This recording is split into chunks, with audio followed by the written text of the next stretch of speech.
In several recent videos, I've talked about quite a few motorcycles that all claim to be sport tours. Some are low, some are tall, some are brutally fast, others prioritize comfort above all else, and almost every time, the conclusion ends up being the same. It depends on how you define it. But that's exactly where the problem starts. When any motorcycle can be called a sport tourer simply by stretching the definition, the segment itself loses its center. That's why this video isn't about a single model, and it's not about chasing the latest trend either. This is about drawing a line. The evaluation approach here is intentionally firm. 70% of the weight goes to how pure the sport tourer character really is. Seat height, stance, riding triangle, 17-inch wheels front and rear, and a clear focus on paved roads. The remaining 30% goes to modern usability. So yes, taller bikes may appeal to a lot of riders, but that alone doesn't automatically make them better sport tourers. We'll start in the middleweight class around 800cc, and we'll begin with the bike that sits furthest from the pure sport tour definition.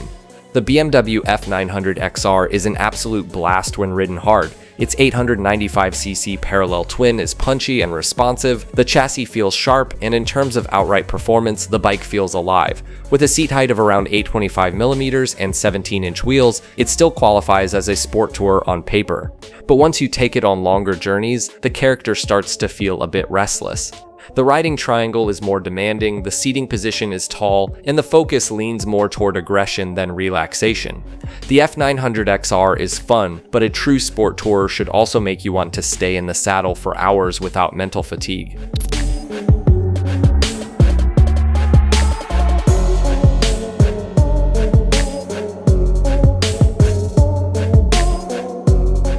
One step up, we have the Yamaha Tracer 9 and Tracer 9 GT. These bikes are hugely successful, and that's no accident. The CP3 890cc triple, making around 119 horsepower, is one of the most versatile engines in real-world riding. Strong torque, smooth response, and at touring speeds it feels almost effortless. The long wheelbase delivers impressive high-speed stability, and on the GT version, the semi-active suspension adds another layer of comfort across varying road conditions. Physically though, the Tracer 9 starts drifting away from the classic sport tourer formula. Seat height ranges from roughly 845 to 860mm, the riding position is very upright, and the suspension travel is relatively long. All of this makes the Tracer extremely friendly for modern riders, especially taller ones or those dealing with imperfect roads. But that same versatility slightly dilutes its sport touring purity. The Tracer is a highly usable modern sport tourer, just not the most traditional in terms of posture and stance.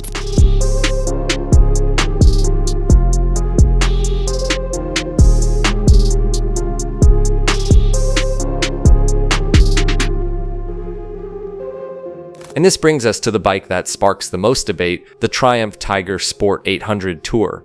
The Tiger name naturally carries adventure associations, but from a technical and physical standpoint, the Tiger Sport 800 Tour is very road-focused. With a seat height of around 835mm, it sits lower and feels more compact than the Tracer.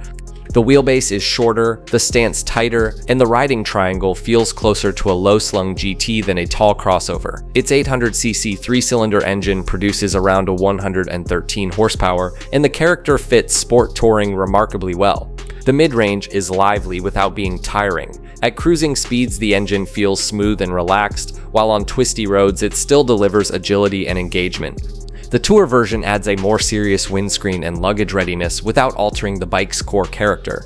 This is also where I want to address something that came up in a previous video. Some viewers said I was advertising Triumph by placing the Tiger Sport 800 Tour above the Tracer or the XR. Let me be clear, this has nothing to do with brand loyalty, it's about posture, dimensions, and function. If this Tiger were as tall as the Tracer, or stood like the XR, I'd say the same thing. Numbers and riding feel don't bend to opinion.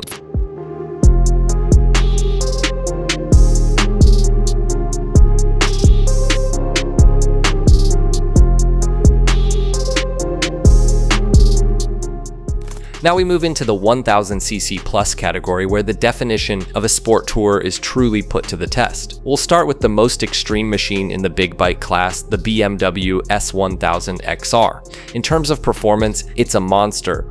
A 4-cylinder engine pushing over 160 horsepower, brutal acceleration, and cutting-edge electronics. but with a seat height around 850 millimeters, an upright riding position, and a long wheelbase, the XR fits better as a high-performance crossover. At low speeds and on rough roads, it delivers immense confidence. But at sustained high speeds, a lower GT-style machine with full fairing simply feels more planted and composed. The XR is insanely fast, but sport touring isn't about being the fastest.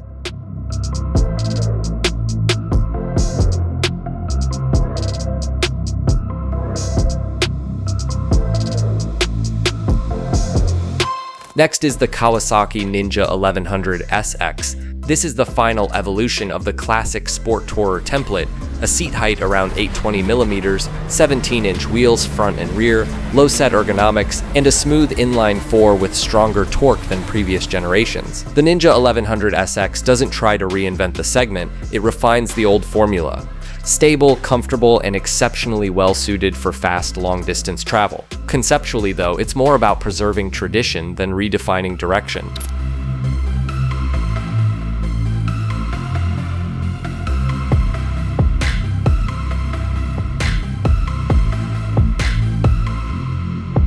The Honda CB1000 GT is a particularly interesting case.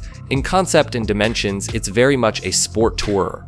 Around 825mm seat height, balanced proportions, fairing forward design, and a riding triangle clearly aimed at high-speed long-distance riding.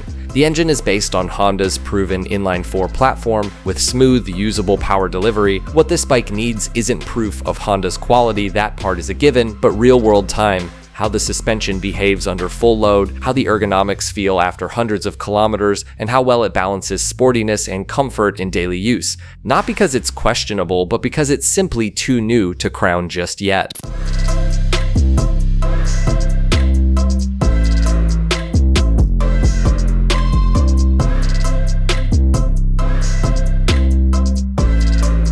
And finally, we arrive at the bike that most honestly defines the segment today, the Suzuki GSX S1000 GT. With a seat height around 810mm, clear GT ergonomics, 17-inch wheels, and fairing design specifically for wind protection, this bike isn't trying to be a crossover, an ADV, or a superbike.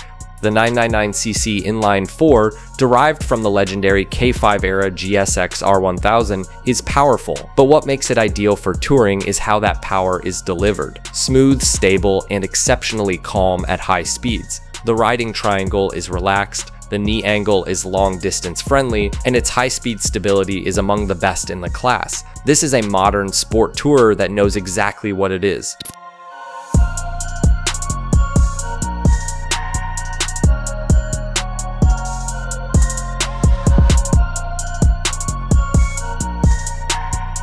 We live in an era of do-everything motorcycles, and there's nothing wrong with that. Many riders genuinely prefer taller, more versatile machines. But when everything gets labeled a sport tourer, the term itself loses meaning. That's why, in this comparison, I wasn't looking for the broadest compromise, I was looking for the most honest character. Now it's your turn. Out of the 7 bikes we've discussed, which one comes closest to your definition of a sport tourer? Or is there another model you think deserves to be on this list? Let me know in the comments below. And as always, if you enjoyed this video, feel free to like, subscribe, and stay tuned for more. See you in the next one.